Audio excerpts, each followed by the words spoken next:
जंगल के एक छोटे से कोने में एक नन्ही सी चिड़िया रहती थी। वो बाकी सब चिड़ियों से अलग थी। उसकी आंखों में एक चमक थी, जैसे वो उस नीले आसमान के पार देख रही हो।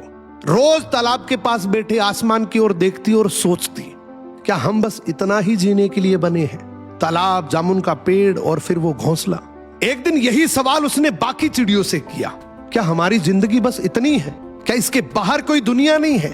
तो उस झुंड की सबसे बुजुर्ग चिड़िया बोली, देख बेटा, मानते हैं बाहर की दुनिया बहुत खूबसूरत है, ये जंजीरों का जीवन है, बाहर आजादी है, लेकिन ये आजादी हमारे जीवन के लिए बहुत महंगी है। बाहर शिकारी होते हैं, धूल भरी आंधियां होती है जो सिर्फ पंख ही नहीं, हौसले और सपने तोड़ देती है। पर इस छोटी सी चिड़िया का दिल नहीं डोला। इसने ठान लिया, जो डर के पीछे छुपा है शायद वही असली उड़ान है। अगली सुबह ये नन्ही सी चिड़िया अकेले उड़ चली उस अनजानी दिशा की ओर जहां उसके सपने रहते थे। रास्ते में आंधी आई, बारिश हुई, कुछ शिकारी भी दिखे, पर हर बार वो बच निकली, क्योंकि उसमें हिम्मत थी, सीखने की भूख थी और उड़ते रहने की जिद थी। कई दिन बाद एक बड़ी पहाड़ी की चोटी पर बैठकर उसने पहली बार सूरज को समुद्र में उतरते देखा। चमकते तालाब, खुला आसमान, ना कोई सीमा, ना कोई झुंड, जो उसने पहले कभी महसूस नहीं किया था।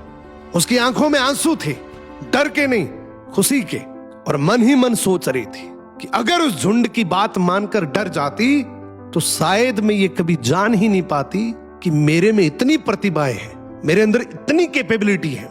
मैं कभी जान ही नहीं पाती कि बाहर की दुनिया इतनी सुंदर है। अक्सर हमारे साथ भी कुछ ऐसा ही होता है। हम कुछ नया बनने की चाहत तो रखते हैं, कुछ नया करने की, कुछ नया देखने की, लेकिन हमारा झुंड यानी कि हमारा समाज, परिवार, दोस्त हमें सुरक्षा के नाम पर रोकते हैं। ये रोक बुरी नहीं है, लेकिन अगर हम उड़ेंगे ही नहीं तो हमें पता कैसे लगेगा कि हम उड़ भी सकते हैं। जो डर से बाहर निकलता है वही अपनी जिंदगी बदलता है, और सिर्फ खुद की नहीं, जंजीरों से जकड़े उस पूरे परिवार की भी। क्या आपको कभी ऐसा लगा है कि आप कुछ और बन सकते थे, लेकिन किसी और के कहने पे आपने वो रास्ता ही बदल दिया?